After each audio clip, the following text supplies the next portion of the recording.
70 آدمی ہو گئے گرفتار. اب ان 70 کو کرنا کیا ہے, یہ مشورہ ہوا, ٹھیک ہے نا. حضرت عمر رضی اللہ تعالیٰ عنہ نے حسب معمول مشورہ یہ دیا, ان میں غیرت دینی حمیت بہت تھی. روایت پیش کرنے لگا ہوں, اس کو امام جلال الدین سیوطی نے بھی لیا ہے اور امام طبری نے اپنی تفسیر میں اس کو لیا ہے. بڑی خاص بات ہے اویس بھائی, اور یہ سورہ آل عمران کے ذیل میں انہوں نے لیا ہے, صفحہ نمبر 172 ہے 72, اور یہ کتاب چھپی ہوئی ہے اپنا مدینہ المنورہ کی. حضرت عاصم بن کلیب رضی اللہ تعالیٰ عنہ روایت کرتے ہیں, وہ کہتے ہیں کہ حضرت عمر بن خطاب رضی اللہ تعالیٰ عنہ خطبہ جمعہ دے رہے تھے. جب وہ اس آیت مجیدہ پہ پہنچے نا, ان الذین تولوا منکم یوم التقى الجمعان, کہ اس وقت جب تم منہ پھیر کے بھاگ گئے تھے تم لوگ, جب دو جماعتیں آمنے سامنے تھی, تو یہ کہہ کے حضرت عمر بن خطاب کیا کہہ رہے ہیں, وہ کہتے ہیں کہ فَفَرَرْتُ حَتَّى صَعِدْتُ الْجَبَلَ, لوگوں میں بھی احد کے دن میں بھی بھاگ گیا تھا اور میں پہاڑ پہ چڑھ. انہوں نے عرض کیا یا رسول اللہ, جو جس کا رشتہ دار ہے اس کے حوالے کیا جائے اور وہ اس کی گردن اپنے ہاتھوں سے اڑائے, تاکہ یہ قوم پرستی کا کیا ہو, بالکل خاتمہ. اللہ خوش ہوگا, دیکھو میری خاطر اپنے رشتوں کو نہیں چھوڑا. تو 70 کو قتل کیا جائے, ایک کو بھی نہیں چھوڑا جائے. نبی صلی اللہ علیہ وسلم کی رائے ایسے موقعوں پہ ہمیشہ نرم رہی ہے. حضرت ابو بکر کی رائے بھی ہمیشہ ایسے موقعوں پہ نرم رہی ہے. حضرت ابو بکر ذرا نرم دل تھے, اور ہمارے نبی کی طبیعت پہ تو تھا ہی جمال غالب. تو آپ کا مشورہ یہ تھا کہ یہ ہمارے اپنے لوگ ہیں, آج یہ ہمارے دشمن ہیں, کل یہ ہمارے دوست بھی بن سکتے ہیں, تو کیوں نہ ہم ان کو فدیہ لے کے چھوڑ دیں. فدیہ سے فائدہ یہ ہوگا ہمارے معاشی حالات اچھے ہوں گے. دوسرا, ان میں جن کو پڑھنا آتا ہے ان سے ہم پڑھنا سیکھ لیں, تو مدینہ میں ہمارے بچے کیا ہو جائیں گے, لکھنا پڑھنا جان جائیں گے. ان سے فائدہ اٹھایا جائے, ان کو چھوڑ دیا جائے, کیونکہ یہی لوگ کل ہمارے دست و بازو بھی بن سکتے ہیں. کیونکہ نبی جانتے تھے نا ان کی صلاحیتیں, یہی ہمارے کل مددگار بنیں گے. تو مشورے پر عمل ہوا اور آپ صلی اللہ علیہ وسلم نے ان سب کو فدیہ لے کے چھوڑ دیا.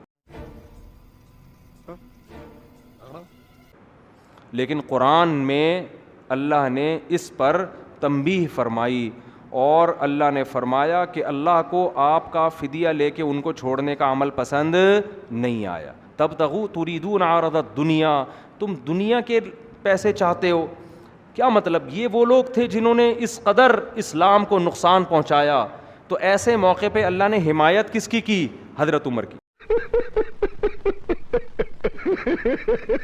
حضرت عمر جب حضرت ابو بکر اور نبی کے پاس گئے تو دیکھا وہ بیٹھے رو رہے ہیں. عرض کیا یا رسول اللہ آپ کیوں رو رہے ہیں؟ فرمایا اللہ کا عذاب قریب تھا کہ ہم پہ نازل ہو جاتا, لیکن پھر اللہ نے اپنا رحم کر کے اس عذاب کو ہم سے ساقط کر دیا. تو کچھ کام حضرت عمر نے ایسے کیے ہیں کہ حضرت عمر نے وہ مشورہ دیا اور وہ مشورہ آسمان سے آیتیں بن کے نازل ہوا. حضرت عمر نے مشورہ دیا کہ آپ پردے کا حکم دیں مسلمان عورتوں کو. تھوڑے دنوں میں آیتیں نازل ہو گئیں کہ اے نبی آپ اپنی زوجات اور اپنی بیٹیاں اور مسلمان عورتوں کو حکم دیں کہ گھر سے پردے کے بغیر نہ نکلا کریں. بہت ساری آیتیں ایسی ہیں جو حضرت عمر کی موافقت میں نازل ہوئی ہیں. جب امی عائشہ پہ تہمت لگی نا, تو بعض سیدھے سادے صحابہ منافقین کی باتوں میں آ گئے کہ اچھا بھائی اس کی تحقیق ہونی چاہیے, اچھا بھائی گواہ لے کر آؤ. حضرت عمر کو جب پتہ چلا نا کہ امی عائشہ پہ تہمت لگی ہے, حضرت عمر نے فرمایا سبحانک ھذا بہتان عظیم, کہا اللہ تو ہر عیب سے پاک ہے, پیغمبر کی زوجہ کیسے کر سکتی ہیں, یہ بہت بڑا بہتان ہے. انہوں نے کہا یہ سننے کی بات ہی نہیں ہے, یہ جس نے بولا ہے جھوٹ بولا ہے. قرآن نے جب آیتیں نازل کی نا حضرت عائشہ کی براءت میں اور حضرت عائشہ کی پاک دامنی میں, تو بالکل قرآن کے الفاظ یہی تھے. صحابہ کو اللہ نے تنبیہ کی لولا سمعتموہ قلتم ما یکون لنا ان نتکلم بہذا, تم نے یہ کیوں نہیں کہا کہ ہم اس پہ بات بھی نہیں کریں گے. سبحانک ھذا بہتان عظیم, یہ تو بہت بڑا بہتان ہے. تو یہ آیت بھی کس کی موافقت میں تھی؟ حضرت عمر.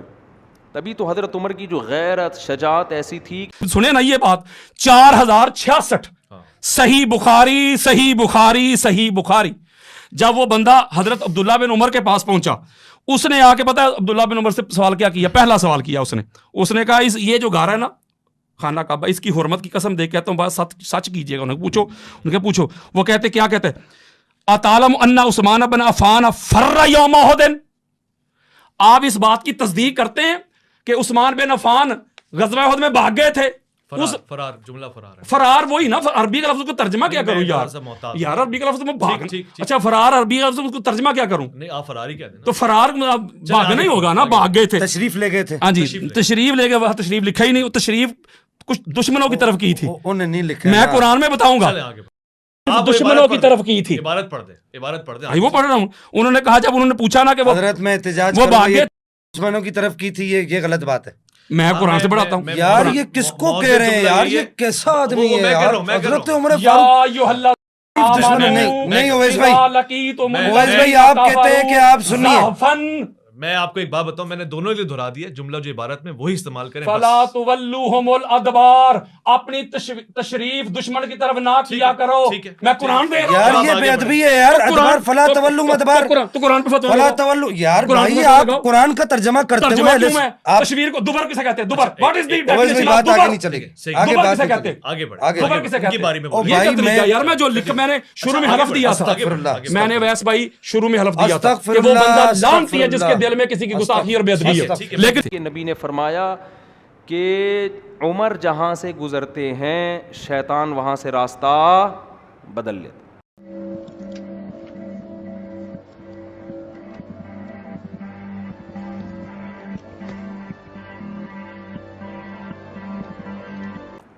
الٹا شیطان ڈر رہا ہے شیطان ڈر رہا ہے ان سے. تو غیرت اور حمیت بہت زیادہ تھی. حضرت ابو بکر صدیق اور حضرت عمر بن خطاب انہوں نے پہلے جہاد کیا, قتال کیا. تو میں نے آپ سے عرض کی تھی مجھے وہ پہلے والا قتال تو ان کا دکھا دیں. میں ان کو بخاری مسلم سے دکھاؤں گا کہ انہوں نے کفار کی پناہ میں رہے ہیں. جب حضرت عمر بن خطاب نے کلمہ پڑھا ہے, بخاری میں روایت موجود ہے, اپنے گھر میں چھپ کے بیٹھ گئے تھے. خیر کیسا دیا آپ کو ہے؟ نہیں دیا. اچھا